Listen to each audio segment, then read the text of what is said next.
একটা মায়ের জন্য কতটাই না কষ্ট একটা মেয়েকে বিয়ে দেওয়া, তাই না বন্ধুরা? হ্যালো এভরিওয়ান, তোমরা সবাই কেমন আছো? আশা করি সবাই ভালো আছো। তো এটা আমার বিয়ের ভিডিও।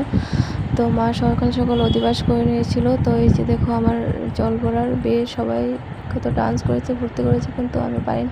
তারপরে আমি এসে যখন তারা আসে তখন আমি রাস্তায় অল্প ডান্স করে নিলাম। তারপরে তো রাত্রে এটা, তো সবাই এসে গেছে, তো আমি এখানে বসে পড়েছিলাম। তো এখানে দেখো জামাই এসে গেছে। তো বহুত আনন্দ হয়েছে। একটা বিয়ে বলে কথা, তো আনন্দ হবে, তাই না? কিন্তু যেমন আনন্দ হয়েছে তেমন কষ্ট হয়েছিল, কারণ এই বাড়িটা আর আগের মতো আমার থাকবে না। তো দেখো তারা কত ফুর্তি করেছে। তারপরে বিয়েতে বসে গেলাম। তো বসে দেখো এখানে পণ্ডিতের যজ্ঞ করছে। তো ভাই আমাকে খই করতে দিয়েছিল, তো এটাই করলাম। তারপরে আমাদের খইটা করে দিয়ে দিলাম। তারপর সবাই 7 পাকের সময় সবাই ডান্স করতে বহুত এনজয় করেছে সবাই। তারপরে আমাদের মালা বদলটাও হয়ে গেল। তারপর আধা বিয়ে কমপ্লিট বন্ধুরা। তারপর 7 পাকটা আবার ঘোরা সিঁদুর দানটা হবে।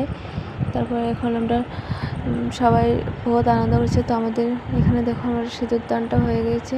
তো তার মানে ফাইনালি বিয়েটা হয়ে গেল। পরের ঘরের মেয়ে হয়ে গেলাম। নিজের ঘরে 20 বছর পার করে এখন পরের বাড়িতে চলে যেতে হবে। তাই ভাবো এটা কত না কষ্ট বন্ধুরা। তো আজকের মতো ভিডিওটি বলতে ভালো লাগে, লাইক করে টাটা।